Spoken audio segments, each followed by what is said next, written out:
Vasiliy Lomachenko has now officially announced his retirement from boxing at the age of 37. The Ukrainian legend went 396-1 as an amateur. He won 2 Olympic gold medals before turning pro and becoming a 3-weight world champion and a pound-for-pound star. His final professional career record will end with an 18-3 record.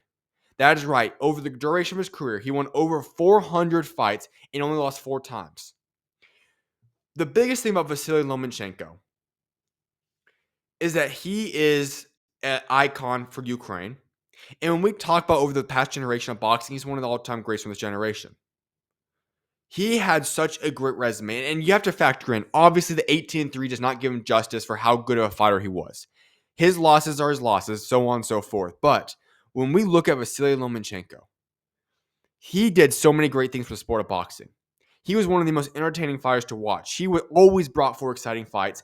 And when you talk about his overall boxing resume, when you talk about the amateur, the Olympic pedigree, his pro record, all these different things, he is a first ballot Hall of Fame without a shadow of a doubt.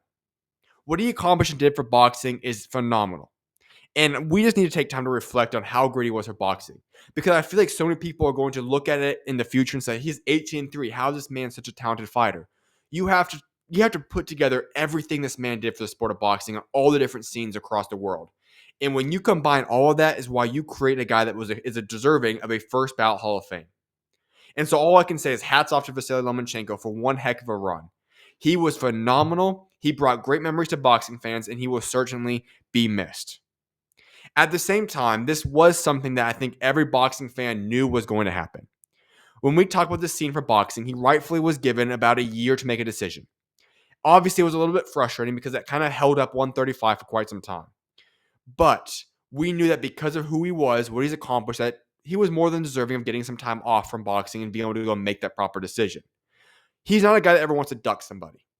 And so when the Tank Davis situation came to fruition and he ended up not wanting that fight, to me, that was a moment that said, you know what? He's not all in on boxing. I think retirement is going to be in his future. And sure enough, that is the answer.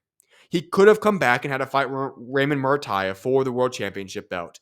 But now Raymond Murataya has been promoted to the actual champion, which is kind of what was expected.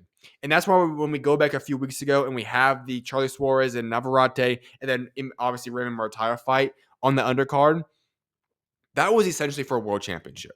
It was interim at the time, but that was almost guaranteed to lead to a world championship. And so here we are today. And the good news about this is that while Lomachenko deserves his flowers, it was time to turn the page at 135. Everybody knew he was not coming back to boxing. It was kind of a foregone conclusion that he was going to move on. And now we're in a position where we can move on from this different era. And 135 is an exciting weight class. And you might even be able to go out there and say it's the American weight class for the time being. Because you've got 4 champions now, all from America, and that should lead to exciting fights. Raymond Murataya, Gervonta Tank Davis, Shakur Stevenson, Keyshawn Davis. Obviously, Keyshawn Davis will be fighting this weekend. My early prediction for tomorrow, he's going to win. So I think all 4 of those guys will be the champions heading into next week. Those are the 4 champions. But here's what makes this division very exciting. The lightweight division should be an extremely hot and fun division moving forward. Because you've got Abdullah Mason, William Zepeda, Floyd Schofield, Andy Cruz, and many others now in the mix. And here's the situation that's now come out. It was reported today that with Lomachenko retiring, the June 14th matchroom card between Andy Cruz and Hiroyoni Mashiro at the Garden Theater becomes an eliminator with the winner poised to fight Raymond Murataya for the IBF lightweight belt. That puts a lot more pressure on that fight. Now, here's a little bit of a stipulation there. What we could see happen, and unfortunately there's other news I'm going to review in a second, is that if Keyshawn Davis gets the win on Saturday night and he moves quick enough with Top Rank and Raymond Murataya, we could get the unification fight scheduled and made quick. And that could be next for both guys. That's not for sure because if they don't get that deal reached prior to the fight happening between Andy Cruz and Hiroyoni Mashiro, then that will become the automatic mandatory and they will not be able to make that fight happen. So they're going to have to move quickly to make that fight happen if they want to unify at this point in time. However, here is what Keyshawn Davis said in regards to Raymond Murataya. I'm not fighting Raymond Murataya. It's not an interesting fight. And why would I want to pay for another belt? I'm already paying for this one that I have. If they are going to give it to me for free, then I'll fight Raymond. If they are not giving me that belt for free, I'm not fighting him. Tell Raymond to do something about that, and then we can probably fight. Okay, I get his point. I made a comment on X, and I saw a lot of people responded with the fact of saying, hey, well, you have to pay for belts. Why do you want to pay for them all? Listen, I get the financial standpoint. Undisputed and Legacy is huge. And for some reason, 135 seems to be the only division in all of boxing where guys don't want to go out there and make the fights happen for Undisputed unification and so on and so forth.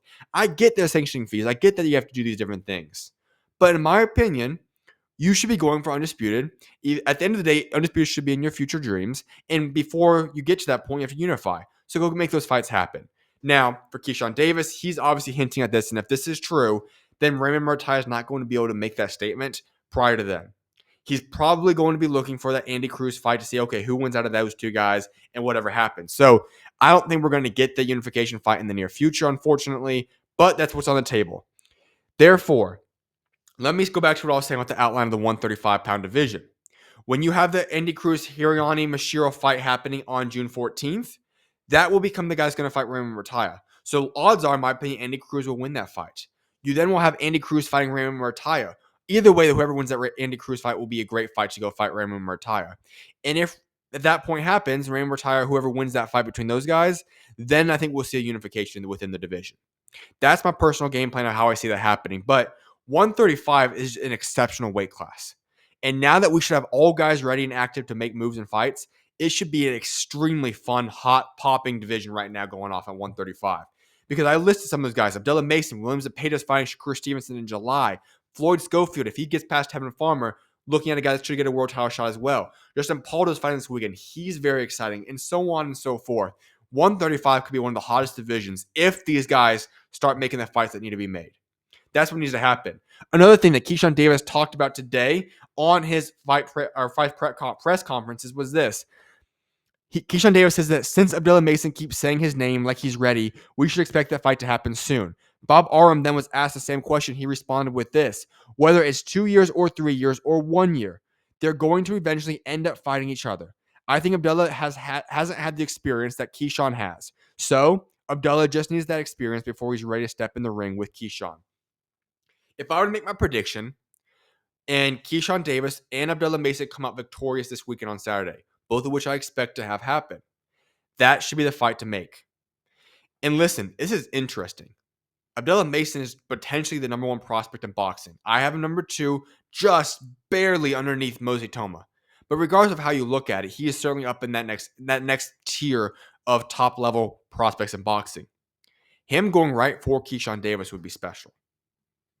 Because if he beats Keyshawn Davis at his age, and I love Keyshawn Davis, I think he's a superstar to be made in the boxing world. What would that make Abdullah Mason? That would, in my opinion, solidify Abdullah Mason as the number one prospect, and at that point be a champion, but he'd be the best under 25 fighter in all of boxing right now. Obviously, I think Bam turns 26. That's the reason I'm not including Bam Rodriguez, but you get my point. He would be his ceiling, his stock would skyrocket if that point were to be made.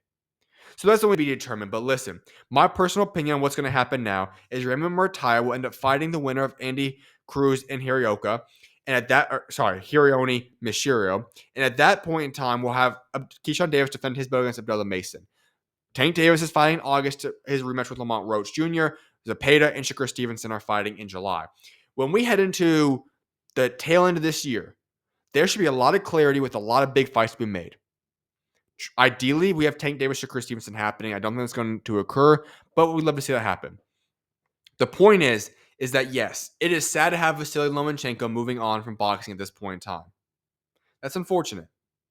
But the good news is that I do believe that moving forward, boxing at 135 is going to be moving.